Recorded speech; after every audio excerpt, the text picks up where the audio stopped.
Welcome everyone to monthly motivation for June 1st. Before we get started, I would like to thank Skillshare for sponsoring this part of today's video. If you have not heard of Skillshare, it is an online learning community for creative and curious people. Skillshare offers thousands of inspiring classes on topics including entrepreneurship, marketing, productivity, and more. I pride myself on being a lifelong learner and enjoy taking time to learn new skills or expanding on the skills that I already have. Whether you are a beginner, a pro, a dabbler, or a master, Skillshare offers classes that fit your schedule and your skill level. With Skillshare, you can escape boredom and be productive at the same time. If you're uncertain about what's next, a creative challenge or productivity class may offer a helpful structure for setting small goals and feeling a fulfilling sense of accomplishment. My favorite classes are ones on productivity and marketing.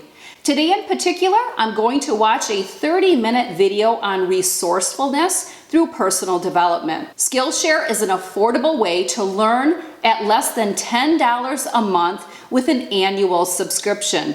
The first 1,000 subscribers to click the link in the description will get a 2-month free trial of premium membership so you can explore your creativity. Moving on to what our topic for monthly motivation for June is. About a week ago on Instagram stories, I asked you what questions you had for me, and that was to prepare for today's video. So I have the questions in front of me. I will be putting them on the screen. My answers are going to be quite short so that I can get through as many of these as possible. And bear in mind, there's not one question on here that I don't have a video pertaining to the topic. All right, question number 1. If you have small children, how do you find the motivation to work out in the morning? Well, I don't rely on motivation. It is a non-negotiable. It is part of taking care of myself, and I am obligated to do so. I look at it like a job. I may not want to go to work in the morning, but I have to be there anyway. My exercise routine runs the same way. 5 workouts a week, not up for negotiation unless I'm on vacation or something tragic has happened or something catastrophic, something like that. Other than that, nope, no excuses. Number 2, please break down your to-do list execution tips. First of all, you have to have the list, and it's not so much about what you need to do as it is what you need to avoid. We have 24 hours in a day, and if you were to subtract how many hours a day that you need to sleep, look at how many hours you have left. Pay attention to where you're putting your time.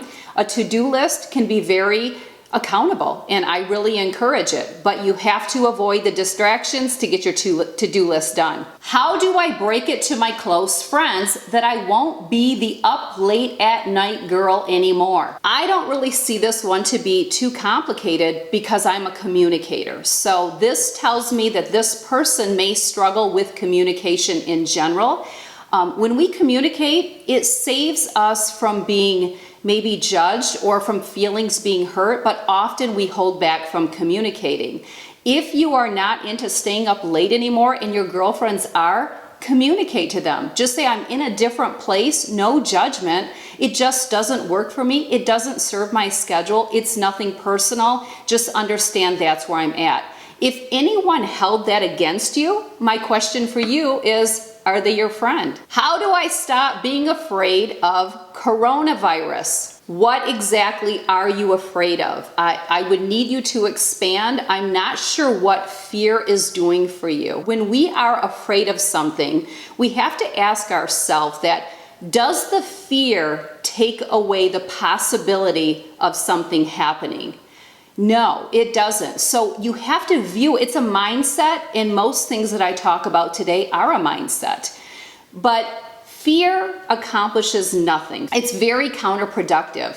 If you want to live a proactive life, then you put your energy and your time and your thoughts and your feelings into things that can bring things to fruition. So fear, counterproductive, waste of your time. I feel like I've lost 3 months with the quarantine. How do I make up for lost time? Well, I would love to tell you that we can get time or buy time, because I'd probably invest in time, because that's one area I do wish I had more of as well. I truly wish that we did not have to sleep, because I'd love to have those extra 8 hours to be productive. My question would be, are you working? So if you've been working while you've been at home, just working remotely, then I would wonder why you had expectations to get more done. I say this because many of my clients have experienced guilt because while working remotely, they didn't get all these extra things done. But the confusion I've had is, how could you get more done? You were working. Your life didn't change. You were just in a different setting. I did not accomplish one extra thing during my time in quarantine. Not one extra meal, not one extra organization job, cleaning job, or anything, because I worked full time. I never set those pie in the sky expectations, because therefore I would have been let down. You can't gain time. I think you just really need to accept where you're at. And I look at everything as an opportunity to learn. So what did you learn by this? How do I get away from the negative thinking or that inner mean girl, that inner voice that never says nice things to me? You almost have to view the negative voice as it's someone else. And am I going to be bullied by you? That's how I deal with it. It's like, no, I don't have time for you. I'm better than you. I'm not going to listen to you. You're not looking out for my best interest. You're trying to get me to play small, stay safe, and not get uncomfortable. Hence the reason why so many people don't go after what they want. That inner voice limits you. You need to tame it. You need to talk to it. You need to shut it up. It's always going to be there, but you're better than that. You have complete power. I think there's an acceptance. We all have the gremlin. That's the inner voice, and it's actually there to protect us. People think it's there to be mean. No, it actually wants to protect us because it wants you to stay safe, play small, because then you won't do things that you want to do.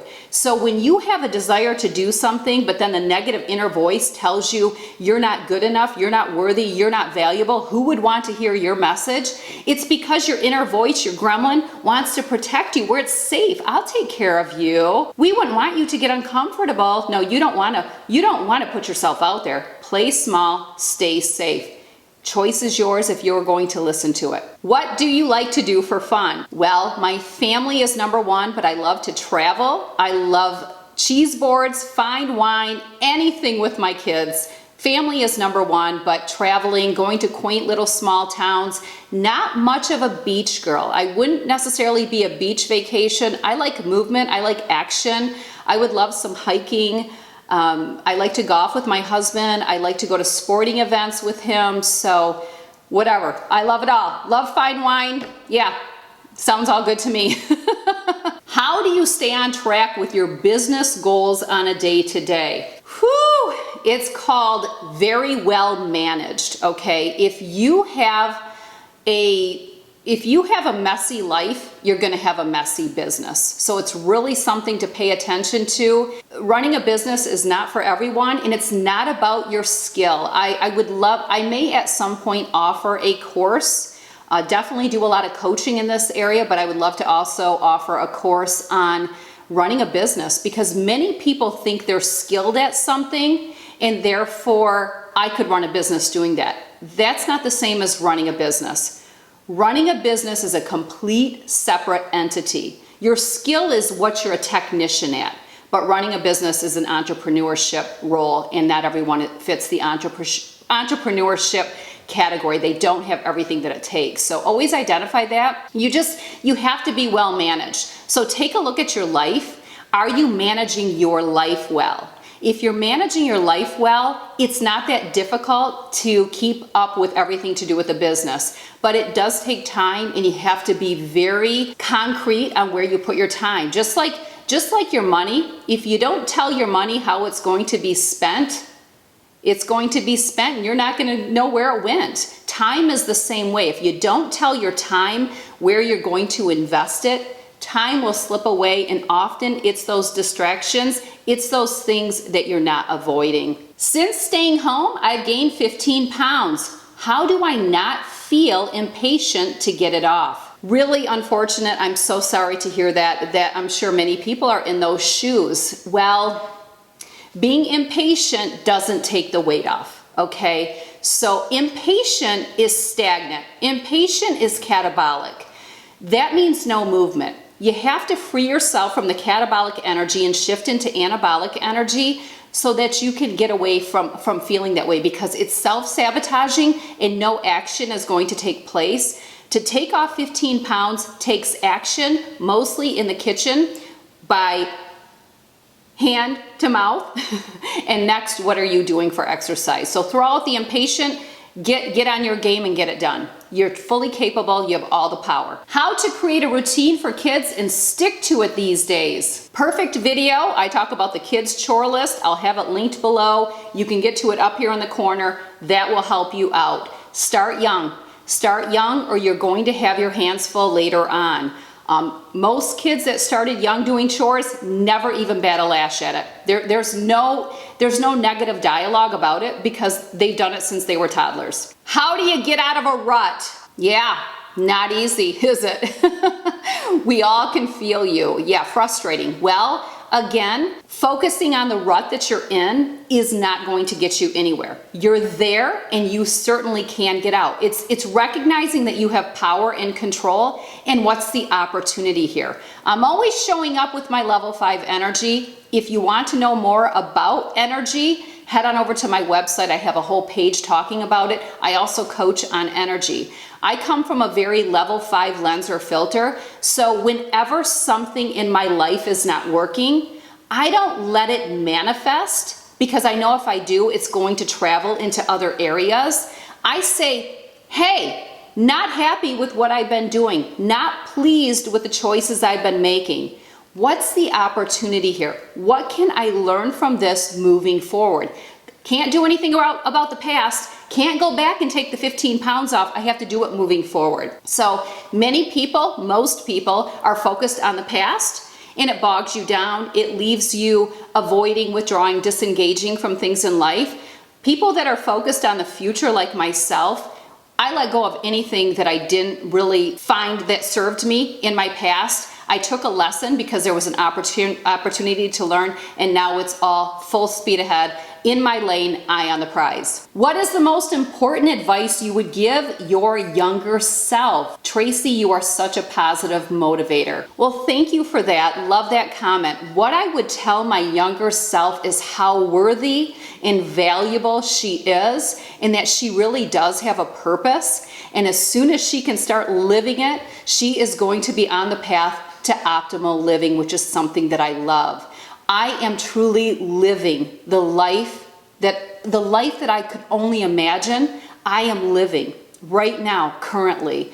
And I could have been living that to this capacity earlier on, and to some degrees I was. I feel like my whole adult life has really been well managed, and I've made good choices. And when I didn't, I learned from them. So I really don't look back, and again, I'm not someone who looks really in the past except for the opportunity for the future, but I really feel that I've lived a good life, but I've only gotten more seasoned and better. That's why aging doesn't bother me. In 3 days, it'll be my birthday, and I will be 49 years old. Couldn't be more proud. Couldn't be more proud. I am such a better person today than I was 20 years ago. There's not a part of me that wants to be back in my 20s or my 30s. I'll even take the body I have today because I have that much confidence within myself. I'm okay with it. I'm seasoned, I have wisdom, I have gifts to bear, and by golly, I'm bearing that fruit that God gave me, bearing it all the time to you guys, to my family. Yeah, that's what I would tell the younger version of myself, and I hope you're talking to her as well. Your younger version. What is the best way to start eating cleaner? Cut out junk food all at once or gradually? Just do it. I know, easier said than done. Well, there's a couple things that could help. Number one, if you want to eat cleaner, why do you have dirty stuff in the home? Would be my first question. And it's something I ask my clients all the time. If you can't stay out of the kids' food, have the kids put their food someplace. It's whatever you need to do.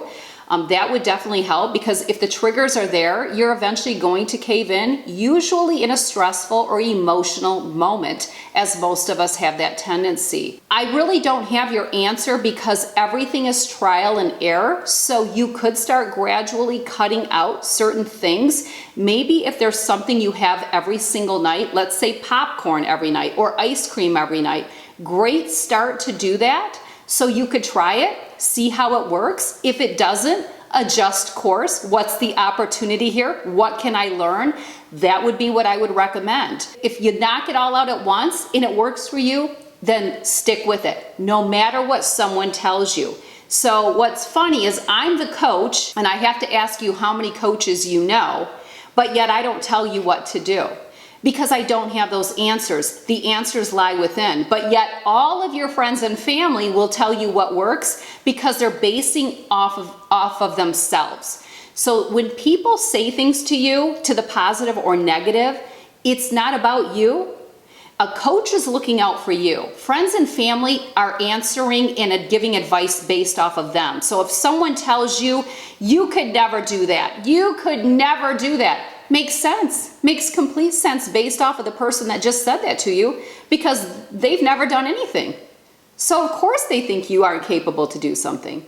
Always look at the source, and I know I'm traveling into another lane, but so important to look at the source of the comments. Makes complete sense. If you wanted to start a business and someone said you could never do that, makes sense that they would think that, because they could never do it.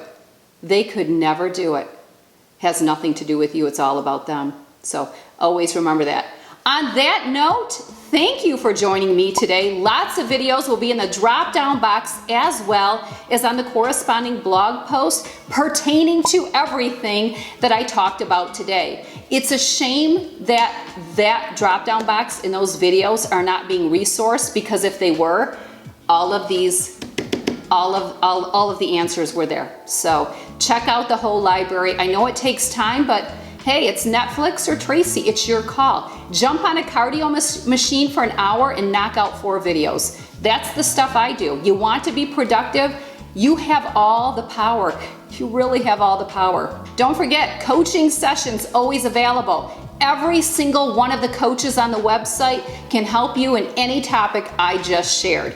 If you're not sure which coach to go with, we have lots of ways that you can figure out. Discovery calls. Don't forget, if you haven't signed up for the Hensel Coaching and Consulting newsletter, your welcome letter will have a beautiful offer for you to take advantage of to find out who the perfect coach for you would be. You want to know about shifting your catabolic energy to anabolic so you can live an optimal and high caliber life? No problem. Sign up for the ELI. Would love to help. All right, I'll see you on July 1st for monthly motivation. Thanks for joining me, and take care.